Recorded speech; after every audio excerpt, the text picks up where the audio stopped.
Yesterday game was horrendous, bro. I mean, it was bad.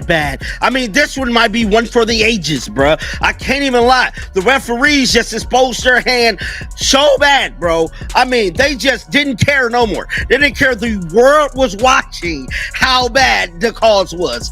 They didn't care at all. They was going to get their issue off against the Fever no matter what. And I'm here to tell you, that's exactly what went down, bro. I mean, they got their issue off in a major way, bro. I mean, there was countless of times I could literally look at the screen and know that was one of the most valuable presents in the WNBA. Wasn't even wearing a jersey, but instead clutching a whistle with something to prove, because what just surfaced feels less like a basketball game and more like a primetime scandal. Caitlin Clark didn't just take a hard foul, she looked flat out cheated, and the footage tells a story that's impossible to ignore. The calls were questionable, the timing was suspicious, and the evidence? Let's just say it's messier than a toddler demolishing a plate of spaghetti. And the wildest part? It's all caught on camera. Strap in, this one changes everything. Today, the referees gave the report on the situation, and it's even worse.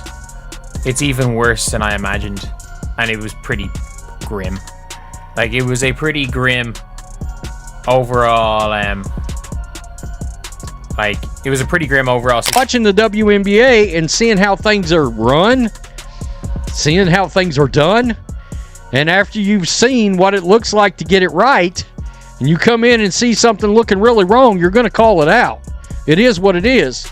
You're going to be critical of players if they do something shady or classless. You're going to call that. And there goes again, that whistle slicing through the air like it's got a personal grudge. Not for a travel, not for a clear foul, just for the audacity of being Caitlin Clark. At this point, it doesn't even feel like basketball anymore. It feels like a low-budget drama where the refs decided to audition for the role of villain between the invisible contact that somehow counts, the obvious hits that mysteriously don't, and the collective we must have blinked when things get physical. The officiating has drifted from questionable to downright theatrical. What we're watching isn't just inconsistency. It's chaos wrapped in a rule book, with whistles blowing like they're powered by pure spite. So the real question becomes, is this competition or is it something else entirely? With you guys, an article that I found that honestly gives us so much insight into the WNBA referees, how they are hired, how much they make, and there's one section that really stood out to me, and they break down essentially why they are making the calls that they make, and they also talk about the influx of new fans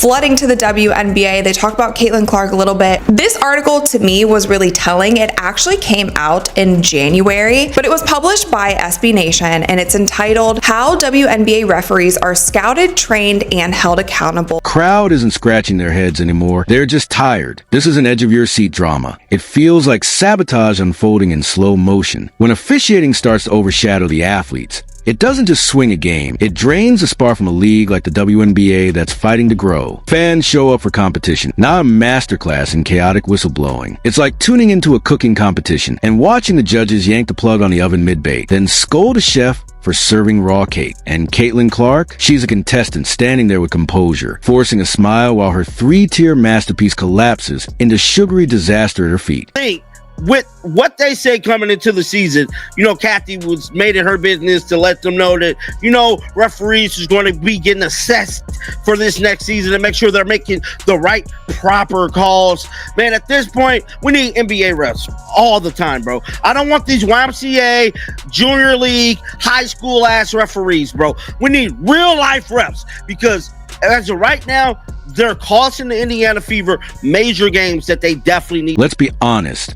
Caitlin Clark doesn't look physically drained. She looks spiritually over it. Not the played 40 minutes and dropped 30, kind of tired. This is that deep existential fatigue that hits when you realize you could score 60 and still get whistled for breathing too aggressively. It's the exhaustion of knowing the margin for error isn't small. It's microscopic. She's out there carrying a franchise, injecting oxygen into the WNBA, and pulling half of women's basketball fandom along with her.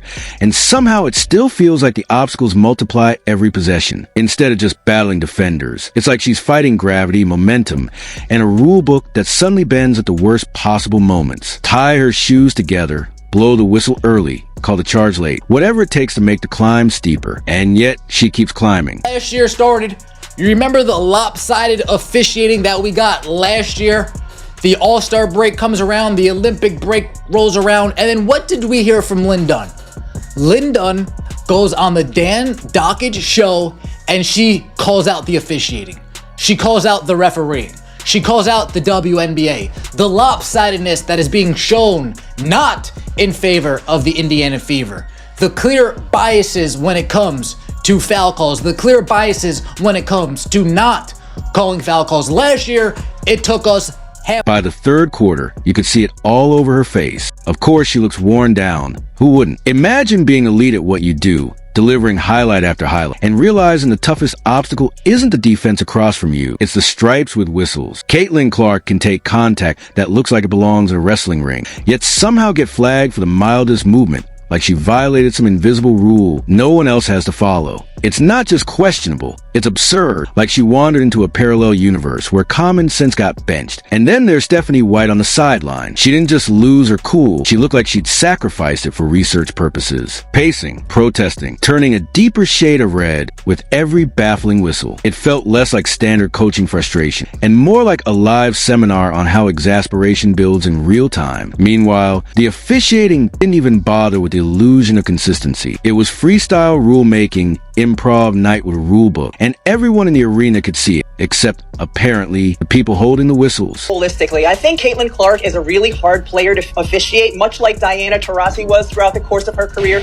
for a couple of reasons. Caitlin Clark regularly gets picked up in the full court. She also gets blitzed more over the course of her career than any player in WNBA history, or in that period of time. And she also creates some contact herself on the offensive end of the floor. She is very difficult to officiate because of all of the contact that's happening around her all of the time. That being said, I was in contact with a number of WNBA coaches yesterday about this topic of the officiating in the WNBA, and all of them said it needs... There's no gentle way to frame it. Caitlin Clark is getting treated like she broke some sacred code of basketball, when all she really did was make people care again. The WNBA asked for visibility, and now the spotlight is blazing. Fans are watching. Replays are circulating. Every questionable whistle is clipped, slowed down, and dissected within seconds. What used to fade into the background now lives forever on timelines and highlight threads. And under that kind of scrutiny, every inconsistency feels louder. Clark pushes a pace on a fast break. Whistle. She pokes the ball free cleanly. Violation. She so much as shifts her stance in the paint. And suddenly, it's a conversation with the officials. Meanwhile, the physicality on the other end sometimes looks like a contact sport audition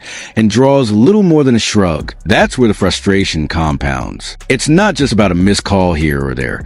It's the mental toll of feeling like the margin for error is thinner for you than for anyone else. What makes it heavier is that she's navigating all of this in her rookie season, playing with veteran-level poise while carrying expectations the size of her home state of Iowa. Spotlight isn't just bright, it's relentless. And when every possession feels like both a basketball play and a courtroom hearing, the psychological grind becomes just as real as the physical one.